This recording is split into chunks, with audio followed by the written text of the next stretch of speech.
There's her life, and here's the woman. Yvonne really joins us. Welcome to the show. Thank you. So you're here in Canada. The Canadian Islamic Congress brought you here, a series of lectures. What do you talk about? I've been talking about Islamophobia, women in Islam, feminism, Islamic issues, the wars. For people who don't know your story, when they first hear the story, they go, what? Yeah. What happened? Captured by the Taliban, all of a sudden makes a promise to them on her way out that she'd read the Quran, and next thing you know, a convert. That's right. That's it in a nutshell. But basically, I was trying to think of a way to get out of this situation, absolutely terrifying. And I promised them, you know, if you let me go, I will read the Quran. I would have promised to have learned Swahili backwards if they would just let me go. Think how different your life would have been if that was your promise, though. Yeah, so I started reading the Quran. It was an academic exercise more than anything else, because as a journalist covering the Middle East and Asia, it was shocking that I knew so little about a faith which was clearly, you know, a way of life for these people. And that academic exercise gradually turned into a spiritual journey, and, you know, nearly 2-3 years later I converted to Islam. Your first husband was Islamic? The father of my daughter, he was a Sunni Muslim. Yeah. And he would try and talk to me about Islam, and I would just say, talk to the hand, I'm not interested. Thankfully, he was very tolerant, and we're still very good friends. Obviously, we've got, you know, our daughter in common. And I called him and I said, why did you never tell me about this great faith?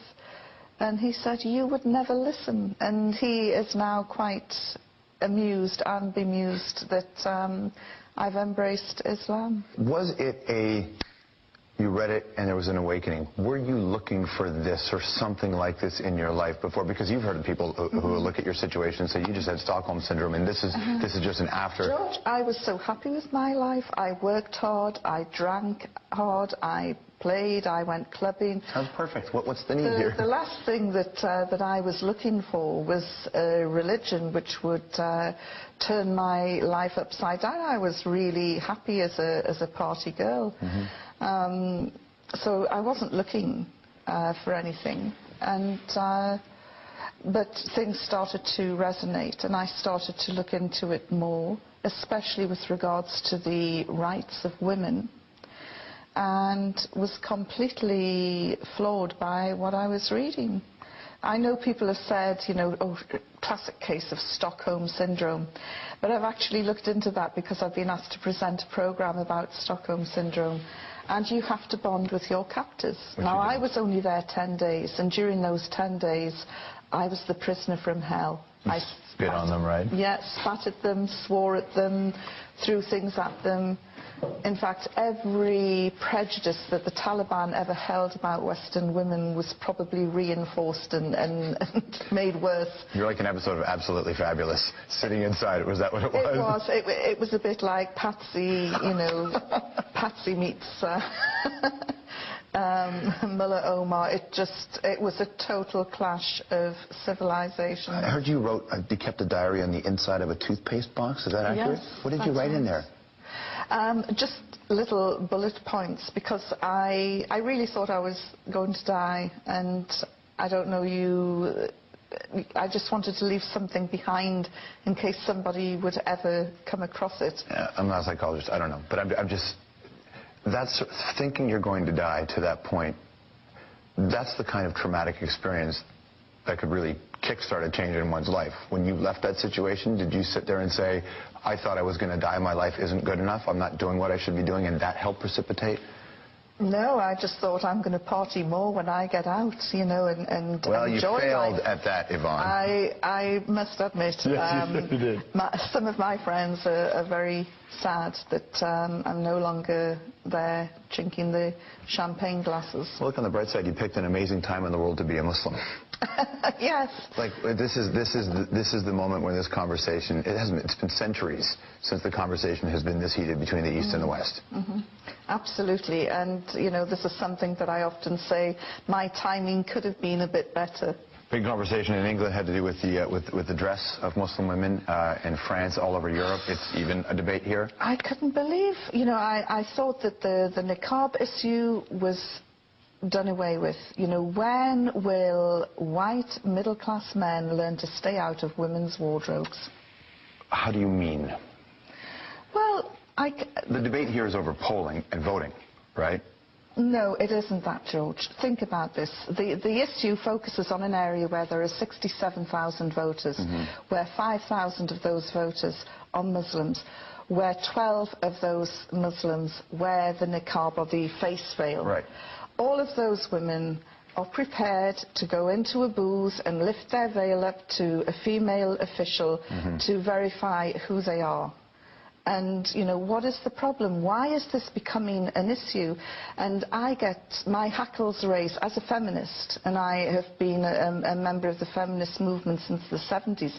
As a feminist, I get really annoyed when I see that women's votes are being threatened. I know when you said that you're a feminist, I know that there are people, and they're going to be emailing us right now, saying how can you be a feminist and a Muslim woman, just like how can you be a feminist and a fundamentalist Christian? It's the same point. I find it liberating sitting here having a discussion with you, not being judged on the length of my skirt or the size of my breasts. Right. And to me, I've got that liberation through Islam. I'm not saying that, you know, the Muslim world is perfect by any means, you know, there are. But this issue of 12 women, why has it become headline news in Canada? Because it's salacious, that's all. What is the real agenda? And, you know, we had this debate about the niqab in Britain, where we had the now Prime Minister Gordon Brown and Dr. John Reid, two Scotsmen, talking about the niqab. And I'm thinking, hang on, these guys come from a country where the men wear pleated skirts. Then we had the Bishop of Rochester jumping in, a man with a pointy hat and a purple dress. I'm thinking, what's going on here? Well, for them, it's I mean, in terms of full faith, there's so much fear and concern of security that they think this is the only way. Oh, because women who wear the niqab are up to no good. They hold up banks. I think the argument is they don't know. The argument is that I'm not defending. I'm saying this is the other side of the coin, which is people say if you are, what do you do in a country where people are scared now, and do they have any right to be scared? I get scared when I see drunken men in the street. So do we ban alcohol? Of course we don't. I get scared sometimes. But it's illegal to be drunk in the street in some places.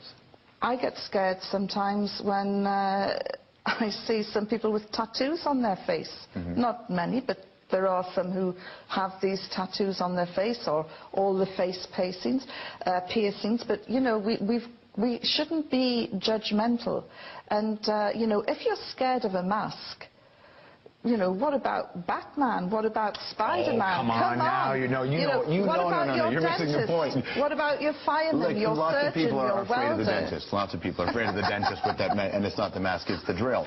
But the argument that the side would make is that there is not a current war happening with face-tattooed people who are, in the name of Paul Booth, a great tattoo artist, engaged in a battle. That's not the same thing as what this discussion is, though, right? Well, I don't know of any war that's involving women who wear niqabs. It's an interesting conversation for you to have every day, isn't it? As I say, I was really sad that to see headlines that I thought were consigned to the bin last year being resurrected in Canada. And, you know, Canada is a country with a tremendous reputation for tolerance, for cultural integration, and it was just really sad to see that here. Are they terrorists to you, the Taliban? You know, I hate the word terrorism. As a journalist, I would love just to pick up the word terror. It's meaningless. Well, it assigns an emotional value, which takes the journalism Nelson Mandela was called a terrorist. Right. He is now the most revered statesman alive today. There are so-called Irish terrorists in government now, sitting down, working on a day-to-day basis in the British Parliament. You know, the word is absolutely meaningless. Thanks for your time today. Thank you. Yvonne Ridley. The Hour will be right back.